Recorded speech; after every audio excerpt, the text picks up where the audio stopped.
നമസ്കാരം എല്ലാ പ്രിയപ്പെട്ട പ്രേക്ഷകർക്കും സ്പാർക്ക് ഹെൽപ്പ് ഡെസ്കിൻ്റെ പുതിയൊരു ക്ലാസ്സിലേക്ക് സ്വാഗതം. നമ്മൾ ഇന്നത്തെ ക്ലാസ്സിലൂടെ പഠിക്കുന്ന വിഷയം ജീവനക്കാരുടെ സർവീസ് റെഗുലറൈസേഷൻ വിവരങ്ങൾ സ്പാർക്കിൽ എങ്ങനെയാണ് രേഖപ്പെടുത്തുന്നത് എന്നതിനെക്കുറിച്ചാണ്. ആദ്യമായിട്ട് നമ്മളുടെ സർവീസ് റെഗുലറൈസേഷൻ എങ്ങനെയാണ് ചെയ്യുന്നതെന്ന് ജസ്റ്റ് നമുക്കൊന്ന് പരിശോധിക്കാം.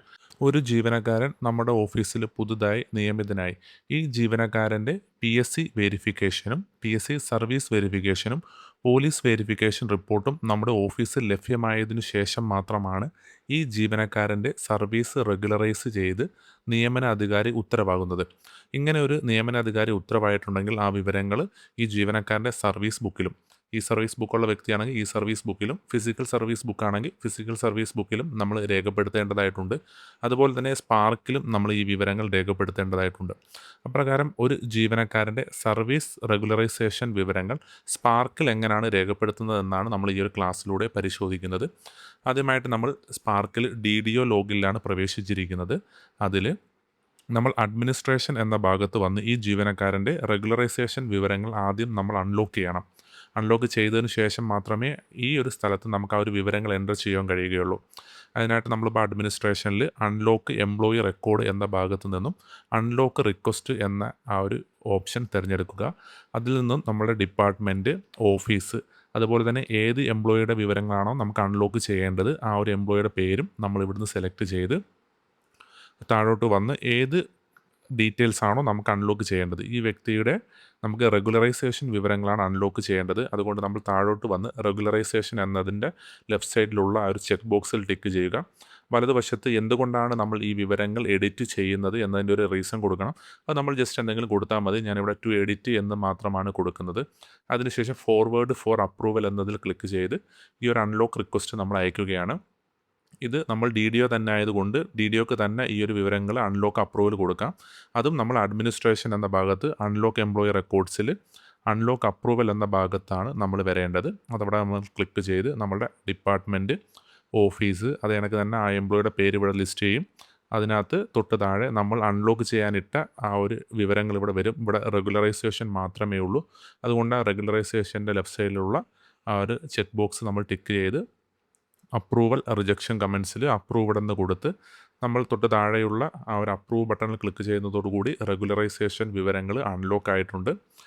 ഇനി നമ്മൾ സർവീസ് മാറ്റേഴ്സിലോട്ടാണ് പോകേണ്ടത്. സർവീസ് മാറ്റേഴ്സ് എടുത്തു. ആദ്യത്തെ ഓപ്ഷൻ പേഴ്സണൽ ഡീറ്റെയിൽസ് എന്നതിൽ ക്ലിക്ക് ചെയ്യുക. ഫസ്റ്റ് വരുന്നത് തന്നെ നമ്മുടെ DDOയുടെ വിവരങ്ങളായിരിക്കും. നമ്മൾ ആ തൊട്ട് താഴ്ഭാഗത്തുള്ള നെക്സ്റ്റ് എംപ്ലോയി എന്ന ഭാഗത്ത് ക്ലിക്ക് ചെയ്ത് ഏറ്റവും മുകളിൽ എൻ്റർ പെൻ എന്ന് കിടക്കുന്നുണ്ട്. പേഴ്സണൽ മെമ്മോറാണ്ടയുടെ താഴ്ഭാഗത്തായിട്ട് എൻ്റർ പെൻ എന്നുണ്ട്.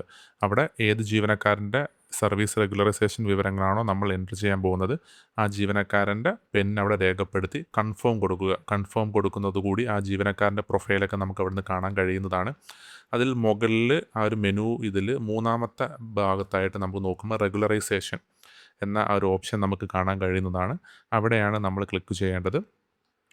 അവിടെ ക്ലിക്ക് ചെയ്ത് നമ്മൾ ഡിപ്പാർട്ട്മെൻറ്റ്, ഈ ജീവനക്കാരൻ്റെ നിലവിൽ ഏത് തസ്തികയിലാണോ റെഗുലറൈസേഷൻ ചെയ്യുന്നത് ആ തസ്തികയിൽ ഏത് വകുപ്പിലാണോ ഉള്ളത് നമ്മുടെ ഡിപ്പാർട്ട്മെൻറ്റ്, ഇപ്പം സ്വന്തം ഡിപ്പാർട്ട്മെൻറ്റ് തന്നെ ആയിരിക്കും. അതുകൊണ്ട് നമ്മൾ ഡിപ്പാർട്ട്മെൻറ്റ്, ജില്ല നമ്മൾ അവിടുന്ന് സെലക്ട് ചെയ്യുക. അതിനുശേഷം ഓഫീസും നമ്മൾ സെലക്ട് ചെയ്യുക. ഓഫീസിന് ഒരുപാട് ആ ജില്ലയിൽ ഓഫീസുകളുണ്ടെങ്കിൽ നമുക്ക് തൊട്ട് താഴത്തുള്ള ആ ഒരു സെർച്ച് എന്ന് കണ്ടോ, അവിടെ നമ്മളുടെ ആ ഓഫീസിൻ്റെ ഏതെങ്കിലും 2-3 വാക്കുകൾ അടിച്ച് സെർച്ച് കൊടുത്തു കഴിഞ്ഞാൽ മുകളിൽ ഓഫീസ് എന്ന ഭാഗത്ത് ആ ഒരു സെർച്ച് റിസൾട്ടിനോട് സാമ്യമുള്ള ഓഫീസുകൾ മാത്രമേ അവിടുന്ന് ലിസ്റ്റ് ചെയ്യത്തുള്ളൂ. അങ്ങനെയും നിങ്ങൾക്ക് അവിടുന്ന് ഓഫീസ് സെലക്ട് ചെയ്യാവുന്നതാണ്.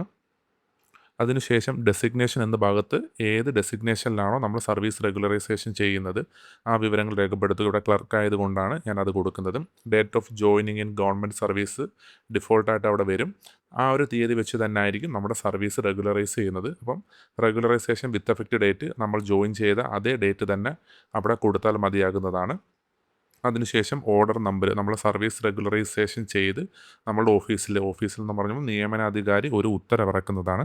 ആ ഒരു ഉത്തരവിൻ്റെ നമ്പരും ആ ഒരു ഉത്തരവിൻ്റെ തീയതിയുമാണ് നമ്മളവിടെ രേഖപ്പെടുത്തി കൊടുക്കേണ്ടത്. ആ വിവരങ്ങളൊക്കെ രേഖപ്പെടുത്തി കൊടുത്ത് നമ്മൾ കൺഫേം കൊടുക്കുന്നതോടുകൂടി ഈ വിവരങ്ങളൊക്കെ കൺഫേം ആകുന്നതാണ്. നമ്മൾ ഫിസിക്കൽ സർവീസ് ബുക്കുള്ള വ്യക്തിയാണെങ്കിൽ ഈ ഒരു ഉത്തരവും നമ്മൾ ഒരു റണ്ണിങ് നോട്ടും നമ്മൾ ഫിസിക്കൽ സർവീസ് ബുക്കിൽ രേഖപ്പെടുത്തുന്നതാണ്.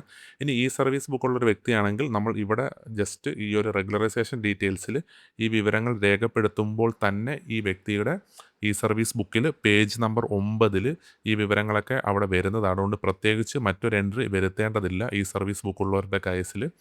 അപ്പോൾ ഇത്രയൊക്കെ ഉള്ളൂ സർവീസ് റെഗുലറൈസേഷനുമായി ബന്ധപ്പെട്ട് സ്പാർക്കിൽ ചെയ്യേണ്ട കാര്യങ്ങൾ.